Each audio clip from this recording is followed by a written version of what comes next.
ایک عیسائی اور مسلمان کے درمیان نا جھگڑا ہو رہا تھا. حضور غوث اعظم کا دور ہے، حضور غوث اعظم کا دور ہے، اور ایک عیسائی اور ایک مسلمان، ایک عام مسلمان کے درمیان ایک جھگڑا ہو گیا کسی بات پر. میرے غوث پاک حضور حضرت شیخ عبد القادر جیلانی وہاں سے گزر رہے تھے. جھگڑا کس بات پر تھا؟ عیسائی کہہ رہا تھا میرا نبی مردوں کو زندہ کرتا تھا، تو کوئی اپنے نبی کے ایسا واقعہ بتا جس میں انہوں نے مردوں کو زندہ کیا ہو.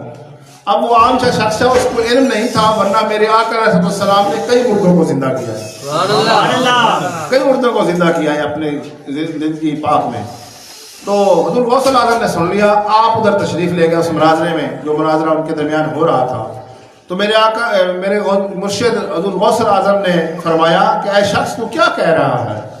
تو حضور کی بات کر رہا ہے کہ حضور نے مردوں کو زندہ کیا یا نہیں کیا. تو ان کو چھوڑ، میں حضور کے نوکروں کا نوکر ہوں، میں تو جس قبر کو کہتا ہے اس کو زندہ کر کے دکھاؤں. قبر تو بتا، اس کو زندہ میں کر کے دکھاؤں. کتنی شان عطا کی ہے اللہ نے، کتنی بڑی شانیں عطا کی ہیں. تو وہ شخص کہنے لگا اگر نہ کر سکے، میرے غوث پاک نے فرمایا کہ تو جیسے کہے گا ویسے کر لیں گے. پھر میرے غوث پاک نے فرمایا کہ اگر میں کر لیا تو اس نے کہا جیسا آپ کہیں گے میں ویسے کر لوں گا. تو حضور غوث اعظم نے فرمایا کہ نہ میں اپنی خانقاہ کی تم نے سے جھاڑو لگوانی ہے یا برتن دھوانے ہیں، نہ لنگر پکوانا ہے، بلکہ میں تو رسول اللہ کا کلمہ پڑھواؤں گا. سبحان اللہ. اس نے کہا ٹھیک ہے. عیسائی نے کہا ٹھیک ہے. تو وہ اپنی طرف سے بڑی ہی پرانی قبر پر لے گیا، بڑی پرانی قبر پر، تو لگتا تھا کئی 100 سال پرانی ہے. تو میرے غوث پاک نے وہاں جا کر دعا مانگی، یا باری تعالیٰ اپنے لیے نہیں، تیرے حبیب کے لیے کہہ رہا ہوں، تیرے حبیب کے لیے کہہ رہا ہوں کہ میری دعا کو قبول کر دے، اس مردے کو زندہ کر دے. پھر دعا مانگ کر پھر کہا قم باذن اللہ.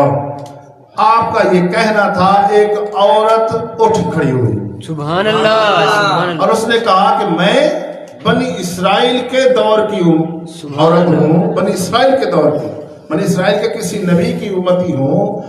آج عبد القادر تیرے صدقے جاؤں، مجھے تو نے نبی آخر الزمان کا کلمہ بھی پڑھوا دیا.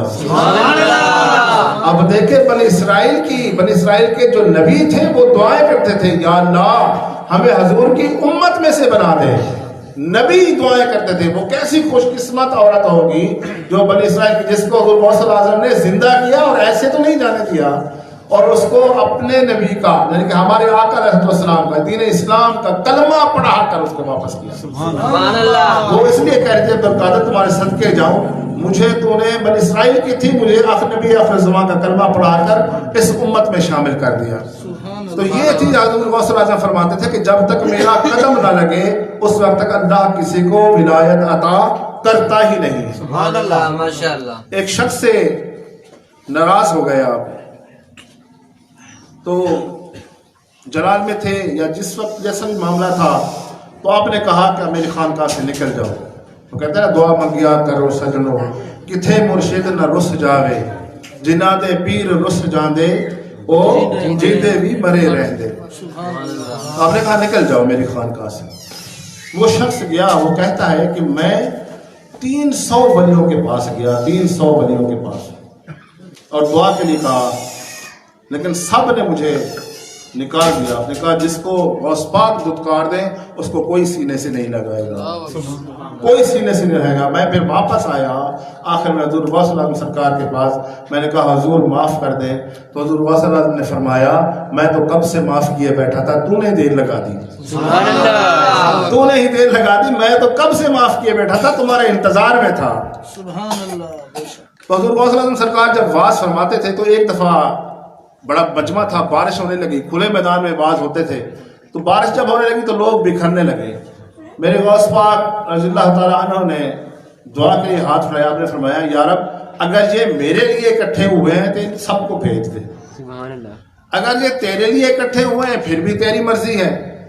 پھر لوگ فرماتے ہیں، علماء فرماتے ہیں کہ پورے بغداد میں بارش ہوتی تھی، لیکن جہاں پر آپ واز کرتے تھے وہاں پر بارش نہیں ہوتی تھی۔ سبحان اللہ۔